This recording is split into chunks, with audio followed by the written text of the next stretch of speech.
Do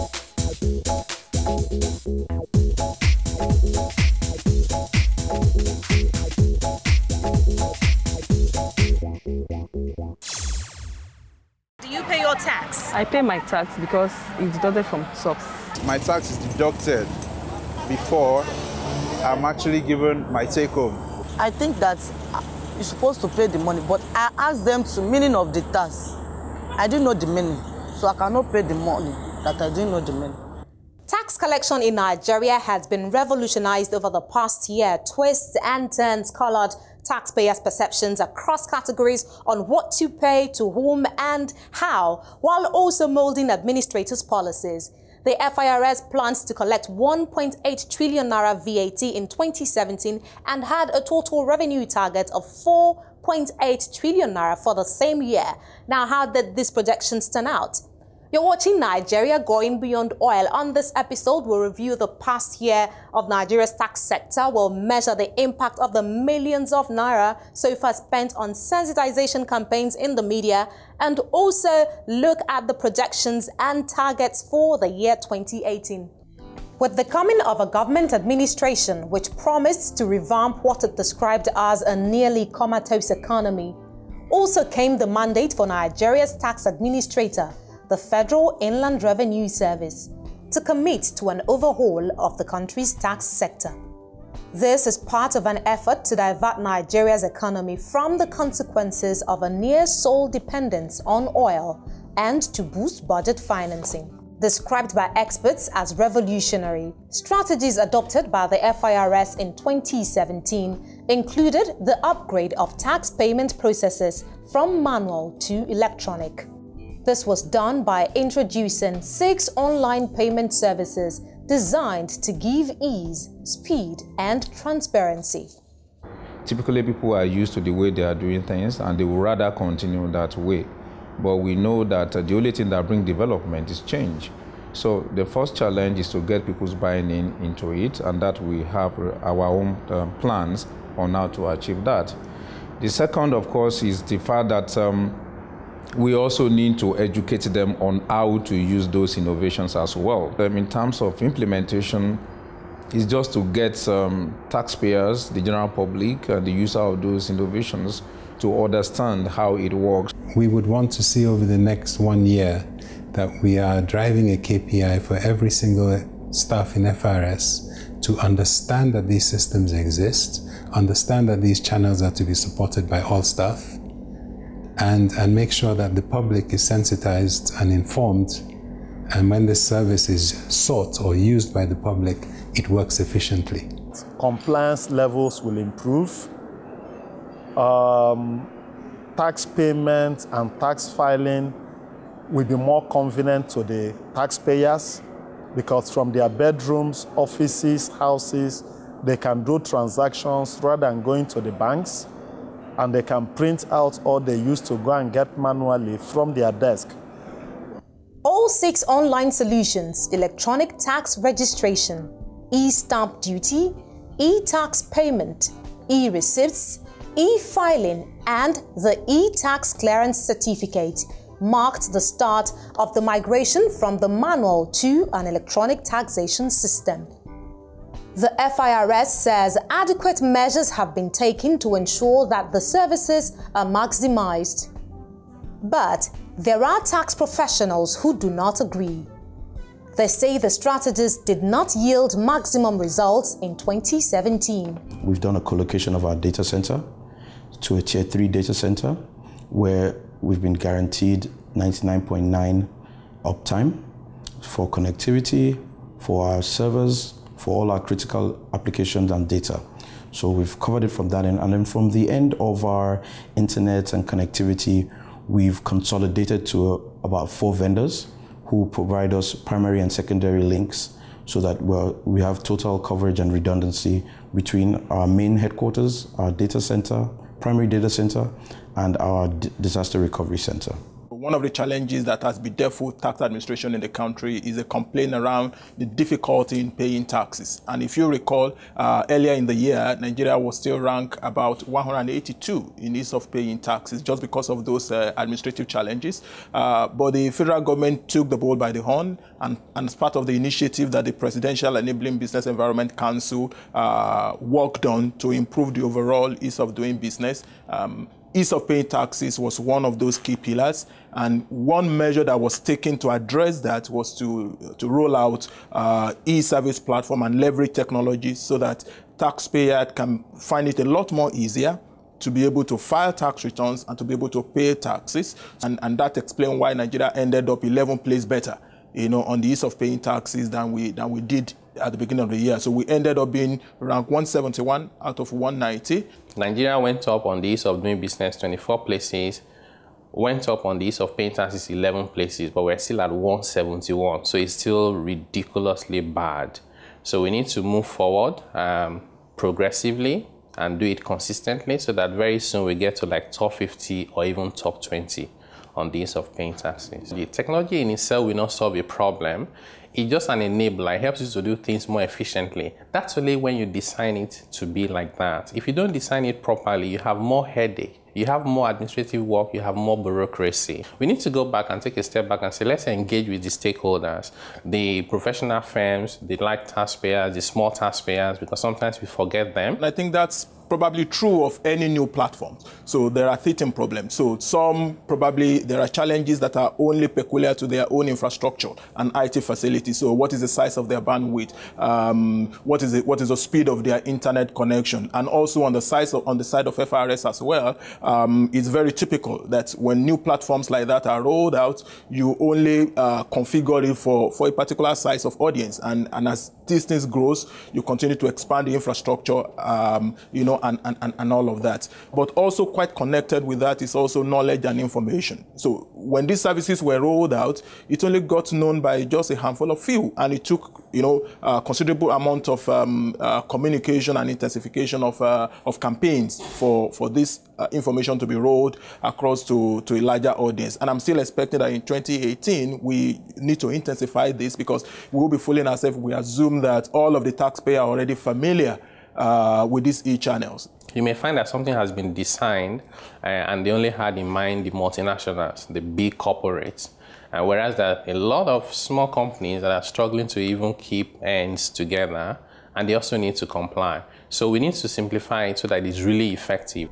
Another major highlight on Nigeria's 2017 tax calendar was the 3rd African Tax Administrators Forum ATAF Conference, an international platform to deliberate on tax processes across the continent. Babatunde Fowler, head of Nigeria's Federal Inland Revenue Service, chairs ATAF. The conference theme was Building Strong Domestic Tax Reforms in Africa, Strengthening VAT, PIT, and CIT. It was attended by policymakers and administrators from 54 African countries, which compared notes on strengthening internally generated revenue across Africa. The African Tax Administrators Forum deserves our commendation for this timely conference. But among ourselves, as people with the same vision in Africa, we're going to fight harmful tax practices. We're going to ensure that we share ideas in terms of base erosion and profit shifting. We will share experiences of how to avoid VAT fraud, how to optimize and broaden the personal income tax net, and how to make the corporate tax experience a better one, both for the taxpayer and for the tax collector.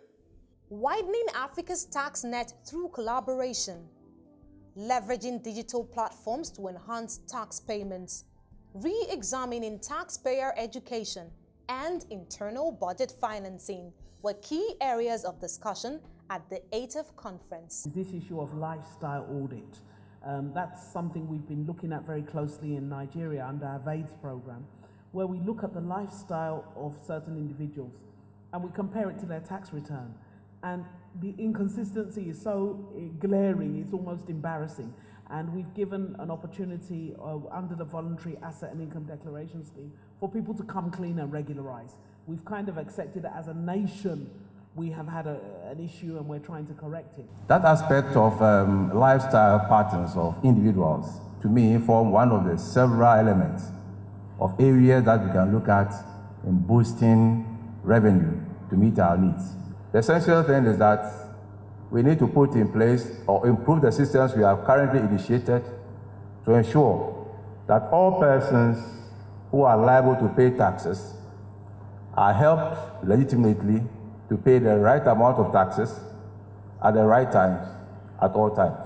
From discussing formal and non-formal sectors to reaching agreements on information exchange, to what extent will the talks influence taxation policies across Africa? One of the things that we discussed here is that the people who develop the policies, the ministries of finance, the legislature, the judiciary, the governments, the executive, need to sit down and talk to the tax administrators. The laws that are governing the tax administrations that we need to revisit, and also the tax incentives that are given out. Because if you look at most of the governments, the big corporations go in looking for incentives, tax incentives. And if you keep on giving incentives to big corporations, it weakens the tax authorities, the ability to collect what they are supposed to collect. The essence of that conference, if you recall, was all about strengthening domestic tax administration. So we want to leverage technology and we want to collaborate a lot more. If you collaborate, the capacity of taxpayer to evade and run away from taxes by shifting profit from one jurisdiction to the other is curtailed. And that's the whole essence of what is happening. I'll say for Nigeria, it's good that at the moment we're the head of ATAF.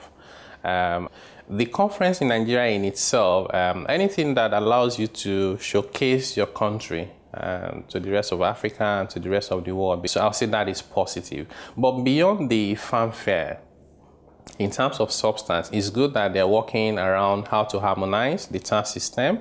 I know they also develop some risk assessment tools around transfer pricing, which is also very commendable. I'd like them to take it a notch further. I'd like ATAF to bring customs bodies on board to be part of them. And then we need to start thinking about how do we harmonize custom practices to aid trade.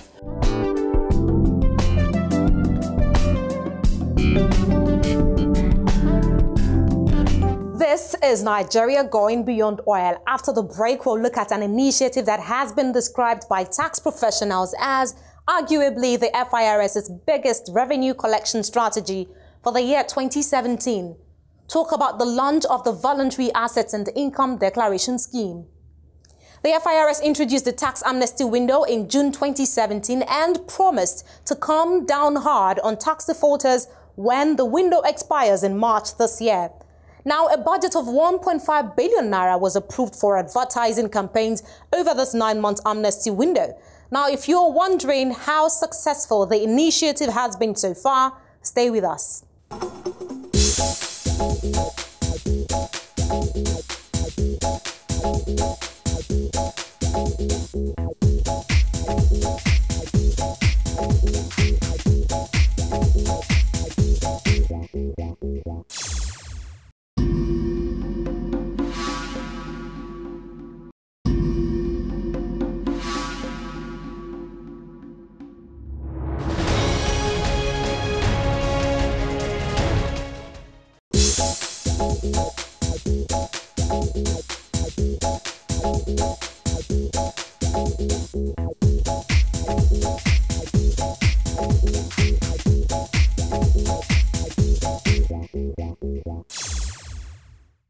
You're watching Nigeria Going Beyond Oil. Nigeria's 2017 tax year not only featured the introduction of electronic taxation, digitization talks, and Nigeria's hosting of the ATAF conference, it also launched the FIRS's main strategy to widen the tax net, the Voluntary Income and Asset Declaration Scheme, VADES.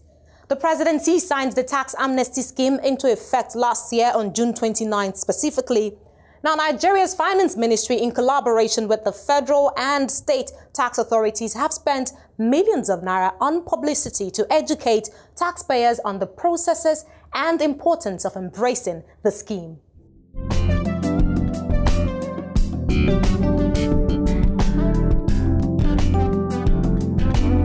from an economic perspective, you know, Nigeria wants to be, aims to be, deserves to be a prosperous nation. We have all the resources, natural resources, we have human endowments, we have all the potential to become a prosperous nation. And we now need to sit down and study, what do prosperous nations do? Now, as part of the Economic Recovery and Growth Plan, we've got 5 key areas of policy thrust. One is focusing on transport infrastructure, energy, sufficiency through fuel and petroleum resources. We're also looking at agriculture, food security, industrialization, SMEs. And then the 5th, which is quite critical, is macroeconomic stability. Under that pillar, one of the key things we're looking at is to raise non-oil revenue, so generate tax revenues, because that's a more sustainable way of funding government's business than relying on oil and gas revenues, which depend, of course, on production, as we saw when production outages led us into recession because of the challenges in the Niger Delta. And of course, price. When this administration started, prices dropped below $30 a barrel, and there was a struggle funding the budget. So we're trying to move to a more sustainable revenue base, and that's taxes, and that's one of the reasons why we started debates. We tried to design it in such a way that it would make it easy for people. So we built in certain features. For example, we realized that with the current economic situation, some people just don't have the cash. So we've said, no problem. You can pay over a number of years, but you will pay. You must pay. We are ready to take a deferred payment terms in certain cases, but you must pay. Because the data that we have suggests that major money has either left the country completely or is within country but never went through the tax net. Now, if we didn't have oil, we would probably have a better tax system today, or better level of compliance with tax today than we have. And our vision for Nigeria is to have an oil plus economy. So we have taken all those measures into consideration. And we've also looked at the weaknesses of both the FIRS and the state internal revenue boards, because if we had been a bit more proactive, there wouldn't have been this situation whereby companies had government tax revenue and didn't pay for a year or two and use that money either in expanding their business or use it in whatever way they did. But now we've increased our level of monitoring. We're making sure that we monitor more closely all taxpayers at both levels, both at the federal and the state level. 6 months into its introduction and implementation in November 2017, VAIDS had collected personal data of more than 5 million corporate organizations and individuals across the country. Towards the end of 2017, reports stated that about $110 million had been raised out of the $1 billion target for the scheme. VAIDS coordinators and experts say the slow start experienced does not mar its success. Model countries like South Africa, Turkey and Indonesia had warned it took patience and strategic communications to see rewards. What we also found in the other 3 countries was the first 3 months was more of awareness, getting people involved, setting up systems. The next 3 months was more of ramping up activities, looking at where you are, taking stock. In the last 3 months, a lot of people now feel, okay, Christy has filed, should I file? Okay, I'm going to file. And then there was this last minute rush at the end. The scheme was launched because the federal government, and chaired by the tax authority, realized that the gap for compliance is too wide, or non-compliance, if you like. So the percentage of tax registered individual is said to be maybe 1 out of every 5 eligible taxpayers within the country. So, and the capacity of the Revenue Authority to go in chase of over 60 million potential taxpayers is limited. So what the government did is to open up its doors and allow everybody to come in and embrace a scheme that waives interest and penalty and provides some significant amount of benefit in terms of a waiver of audit and provision of immunity, and all of that. So we've seen quite an interesting turnout, maybe not at the pace I will expect. It's challenging in the sense that you still have quite a bit of education to do. So if you look at the 3 countries I mentioned, even South Africa, they've done this before. This was our first. So all 3 countries warned us. Like in South Africa, we sat with the SARS, the Revenue Authority there. They said, look, it's challenging your first time out. I would like to see more collaboration in terms of exchange of information, both locally and then with the international community, so that when VAT is off at the end of March, government can really tackle people who set out to default and evade taxes, because not paying the right amount of tax also has a way of discouraging people doing good business, because I'll be less competitive by paying my taxes if other people are not paying. I don't think we should think of this tax amnesty as the end. I think it's just the beginning. There will be a lot of work based on the information we generate during the tax amnesty to do audits, investigations, to improve our system, to have a more sophisticated way of going after tax payers and ensuring that people are compliant. A progress report for January to July 2017, a month before the launch of VAT, shows that the FIRS collected 720.28 billion naira as petroleum profit tax. The same report put value-added tax revenue collected for the period at 548.22 billion naira. Company income tax at 679.9 billion naira, while education tax collection for the period amounted to 91.4 billion naira. The report also showed that consolidated tax revenue for the first 7 months of the year was 62.3 billion naira, which exceeds 59.8 billion naira generated from the area in 2016. As at the end of November 2017, the FIRS said it collected revenues amounting to 3.233 trillion naira in 10 months. This represented 79.35% of its collection target in 2017. The FIRS has said there is hardly any chance of a deadline extension for the 9-month amnesty window, which closes in March 2018. The tax collector maintains that defaulters will face consequences when the grace period expires. Has the introduction of the scheme impacted revenue generation significantly? I'll say, VAT in itself, voluntary asset and income declaration scheme, is a brilliant idea. It's a good thing in the sense that our tax base is very small. Beyond being able to raise tax revenue in the immediate term, which is what we need desperately.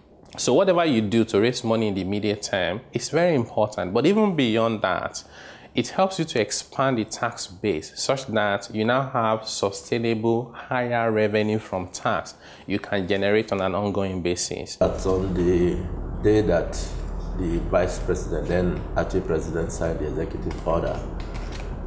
Launched along with that was what we call the Tax Thursdays, where all the state tax authorities, including federal and revenue, have to be on the streets, marketplaces, sensitizing our people, telling them why it pays for them to pay their taxes to support government to drive revenue.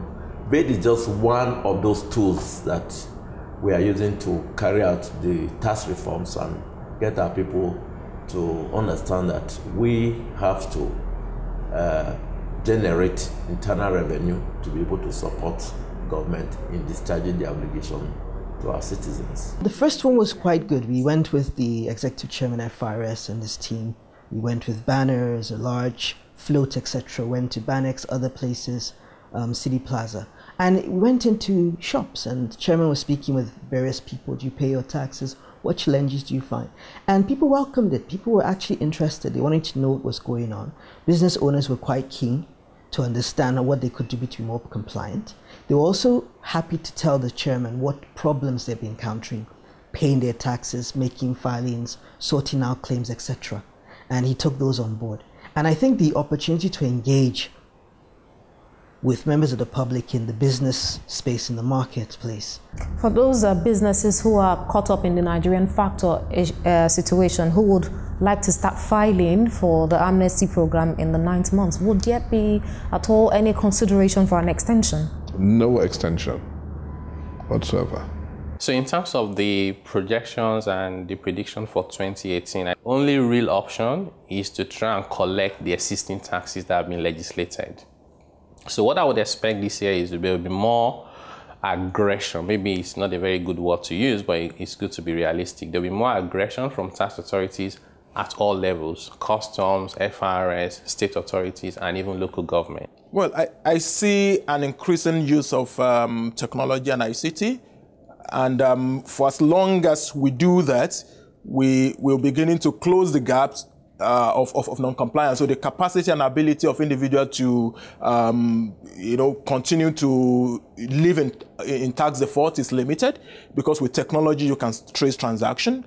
And a number of initiatives and reforms that are going on within FRS now are aimed at making that a lot easier. It's difficult to complain, because if the law has always been that I must pay such and such a tax, and for one reason or the other, I've been able to get away with not paying it, the day the authorities decide to implement the law, it's difficult to say that they're doing something wrong or illegal, because they were lenient all these years. One of the expectations of the FIRS with regards to VADES, apart from, of course, widening the tax net, has been to improve the low tax ratio from 6% to 15% by the year 2020, to also end tax avoidance and also put an end to the use of tax haven for illicit financial flows.